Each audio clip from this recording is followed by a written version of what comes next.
ये कठिन आराधना जो आपकी है, क्या इस आराधना से आपको विश्वास है कि सनातन संस्कृति, सनातन धर्म एक बार फिर से पुनर्स्थापित होगा?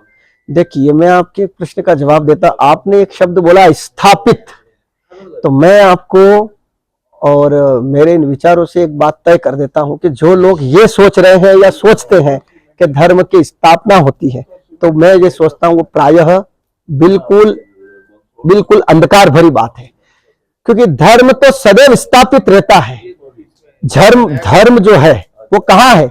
बाहर जो आप कुछ देख रहा है, जो आपको बाहर दिखाई दे रहा है, जो आपकी इंद्रियां आपको बाहर दिखाई दे रही, उसे यदि आप धर्म मानते हैं तो वो धर्म नहीं है। धर्म तो पैदा होने वाले प्रत्येक मनुष्य के आत्मा के साथ जन्म से ही उसको प्राप्त होता है और मृत्यु की अवस्था तक वो उसके साथ होता है। सनातन धर्म को लेकर के लगातार प्रश्न चिन्ह उठते रहते हैं और कहीं न कहीं कुठाराघात जैसी स्थितियां सामने आती है, उसको लेकर क्या कहेंगे?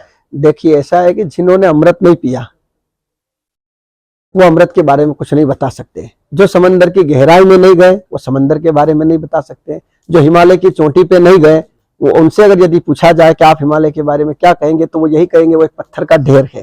तो जब तक किसी चीज के बारे में जाना नहीं जा सकता है तब तक वो कुछ नहीं कह सकते। और जो जानना ही नहीं चाहते हो, फिर वो तो आरोप प्रत्यारोप और कुठाराघात करके जैसे तैसे अपने आप को श्रेष्ठ साबित करने का प्रयास करेंगे। प्राय देखा गया है कि जब भी किसी संत की उपलब्धि ज्यादा होती है या उन्हें क्षेत्र में अगर पहचाना जाता है तो उसी समय उनको लेकर के काफी सारी विरोधाभास की बातें सामने आती है। हमने शास्त्रों में पढ़ा था कि प्राचीन काल में ऋषि महात्मा तपस्या करते थे तो उससे सत्ताधारी इंद्र का सिंहासन डोलता था। ऐसा मैंने पढ़ा है, कथाओं में सुना भी है।